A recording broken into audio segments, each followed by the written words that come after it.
All right, well, chapter 46 of the book of Isaiah is going along the same concepts as we saw in 44 and 45. There is a big contrast between the real God and false gods. So, three chapters so far on this, and there was even talk about this even before earlier in the book of Isaiah as well. So, excuse me, this is a really important point again to understand who God is and what is our relationship with Him. Very important that we understand these things, and that's why there's so much information about them, basically. So, verse 1, Bel boweth down, Nebo stoopeth. Their idols were upon the beasts and upon the cattle. Your carriages were heavy laden. They are a burden to the weary beast. So now he's not pulling punches here. He's coming right out of the gate, basically. In fact, in Edward Young, in his book, The Book of Isaiah, he said, Bel and Nebo were the two most prominent deities in the Babylonian pantheon. Bel, compared with the Canaanitish Baal, here probably signifies Marduk. In fact, the idol is sometimes designated Bel-Marduk, and it may be, as Pieper suggests, that the two names bear about the same relationship one to another as Yahweh and Elohim in Hebrew. Nebo, or Nabu, was the son of Bel-Marduk, and was worshipped chiefly at Borsippa, or Birs Nimaud, about 3 hours south of Babylon. Here a temple was dedicated to him with it a tower. He was the god of writing and divine interpretation, and seems to have been an object of devotion on the part of the intellectual world. In the New Year's festival, both these gods were together. They are probably mentioned as representative of the religion of Babylonia. When they fall, the religion itself is destroyed. It was believed in the ancient world that the fortunes of a nation were bound up with its gods. Hence, if the gods were destroyed, the nation itself perished. And likewise, if the nation had been defeated in war, the gods themselves were done for.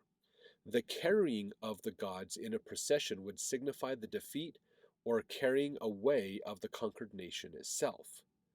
So this is really fascinating, because in this first verse, he's talking about how the great gods of Babylon are going to be beasts, or burdens upon the beast. They're going to be carried.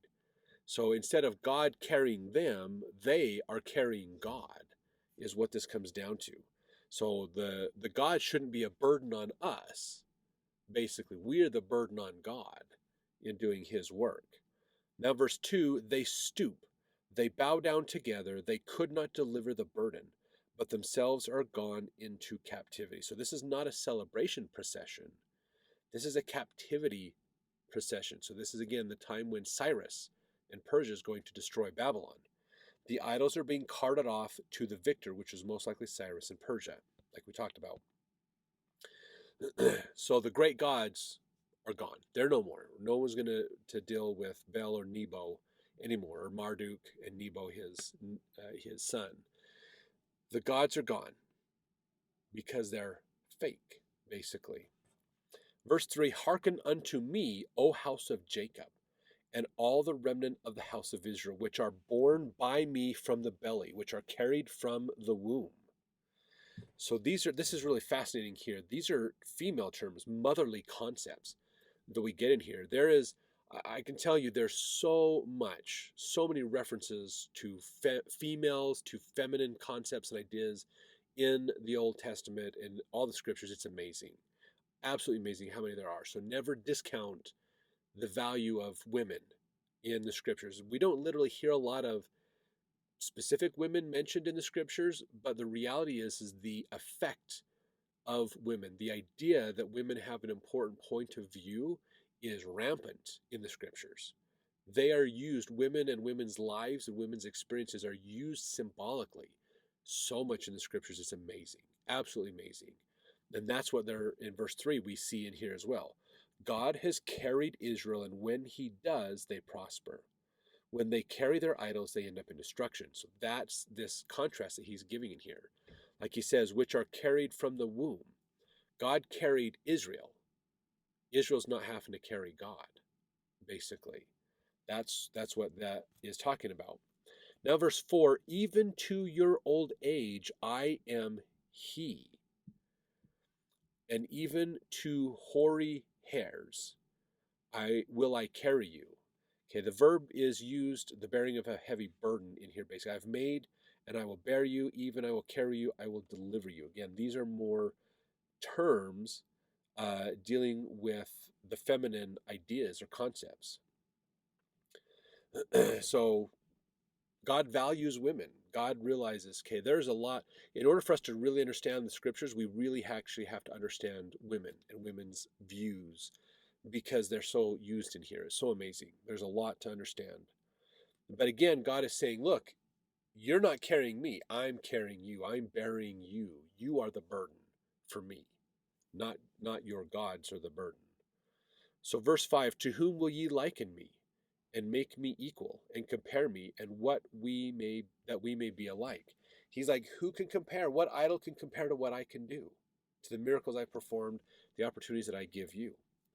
Verse 6, they lavish gold out of the bag and weigh silver in the balance and hire a goldsmith and he maketh it a god. They fall down, yea, they worship. So again, this is that same idea like we talked about in chapter 44, that it sounds ludicrous when you think about it, that a human takes this stuff, forms a god, and suddenly there's some amazing magical powers and a deity there. And that's what he's talking about. There's this false logic that the world is following. Edward Young had this to say, in fact, he says, the thought of the first line is, those who pour out gold from the bag will weigh silver with a balance. Literally, they who pour out gold from a bag, even silver with a balance, will they weigh. The reason for this activity is not necessarily to pay the worker, but to provide the metal necessary for the idol. Idols, useless and helpless as they are, cost gold, hence the stress here upon gold. Once the metal has been provided, the next step is the hiring of a goldsmith who will fashion it into a god. This he will do by overlaying the wood so that the dead gold and silver now become a living god. The worshippers themselves cannot make the metal into a god. They can hire a smith at their own expense, and in return for his hire he fashions gold and silver that they have provided for him into a god. When the work is completed and the dead gold that came from the mines under the ground is made into a god, the worshippers engage in the act of supreme folly in that they bow down to what has just been created at their own expense. This is the fourth time that the making of idols is described. So again, this concept, they're putting their faith in something that is dumb. It's an inanimate object. They can't do anything to help them. And so this is what we have to think of in our own life. What do we put ahead of God? Do we put camping above God? What is camping going to do when a child is sick and needs healed? What is camping going to do if we have financial problems, or sports, or a car, or a job? What are those things going to do when things come up that only God can help us with? Can a job save your soul? No. So why put a job ahead of God? This is really, again, this contrast to put these opposites in place and force choice. This is why choice exists, because we see these things. How now we make choice in our life. Do we follow God or do we not follow God? Basically, it's what it's coming down to. So here's verse, 7, continuing on with this. They bear him upon the shoulder. They carry him. They set him in his place, and he standeth. From his place shall he not remove. Yea, one shall cry unto him, yet he cannot answer, nor save him out of his trouble. This is that same thing that Abraham talked about a lot.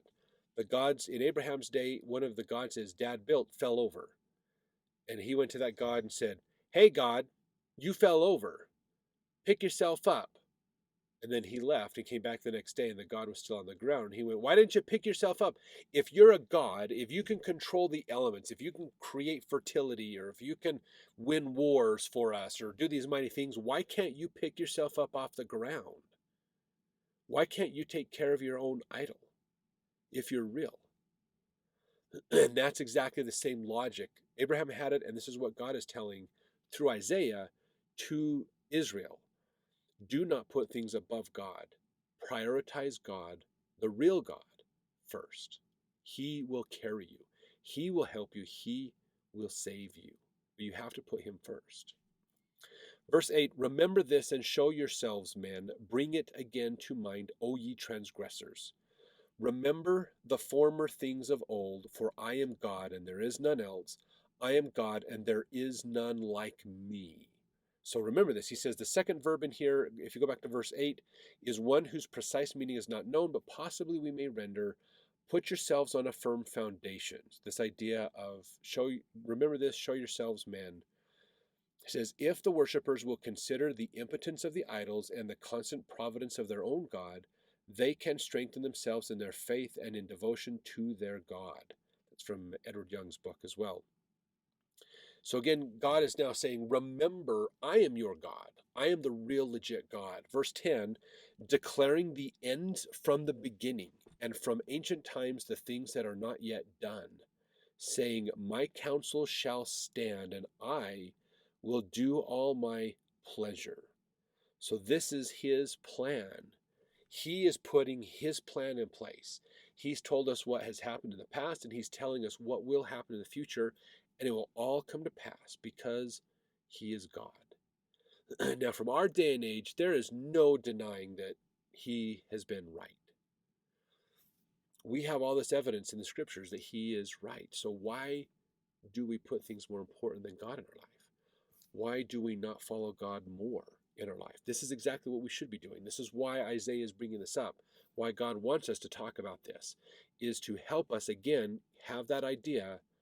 How do I follow God more in my life? Do I put him as a priority? Or do I put something else as more important than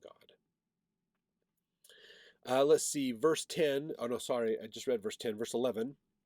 Calling a ravenous bird from the east, the man that executeth my counsel from a far country. Yea, I have spoken it. I will also bring it to pass. I have purposed it. I will also do it. So when we think about this idea here, this ravenous bird or a bird of prey coming from the east, the man that executeth my counsel from a far country. Again, a lot of scholars look at this and say this is Isaiah or God talking about Cyrus. Cyrus is the symbol of the rapid conquest, the bird of prey that's going to swoop down and just take us all out real quick. In fact, Edward Young mentioned this too. He says Cyrus is designated a screamer. As to the kind of bird of prey is intended is difficult. Some say a falcon and some an eagle. Cyrus came rapidly from the east in conquest, and whenever he went, seized much booty and made himself master. What is meant as the man of his counsel is not a man who gives counsel to God, but one who carries out the counsel of God has already determined upon him. So that's what this is getting at, basically talking about Cyrus coming from east or Persia to come and to do this, just like at the beginning of the chapter. So verse 12, hearken unto me, ye stout-hearted, that are far from righteousness. That's a good one to think about. If you are far from righteousness, you have a hard time hearing the promptings of God or understanding the things of God. That's like instead it says stout-hearted, but that could be hard-hearted as well. The stubborn, the people who aren't willing to learn new things, who aren't willing to really understand God. He says in verse 13, I bring near my righteousness. It shall not be far off, and my salvation shall not tarry.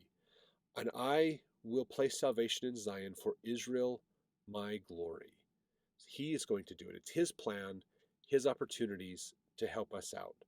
Again, the only question for us is, are we going to follow God? Or are we going to put something else as more important than God in our life? Think about your life. Where do you put things as more important than God? Maybe that's going to state conference. Maybe that's going to church. Maybe that's fulfilling your calling. Maybe that's keeping the word of wisdom or paying your tithing or other things. What you do that is holding you back from doing things with God is not only sin, but is something you're putting at a higher priority than God. That's your God. That's getting that idolatry concept. So pay attention to those things in your life. Seek what can you do to come closer to God in your life. Thanks for watching. We appreciate this. We'll see you in the next chapter.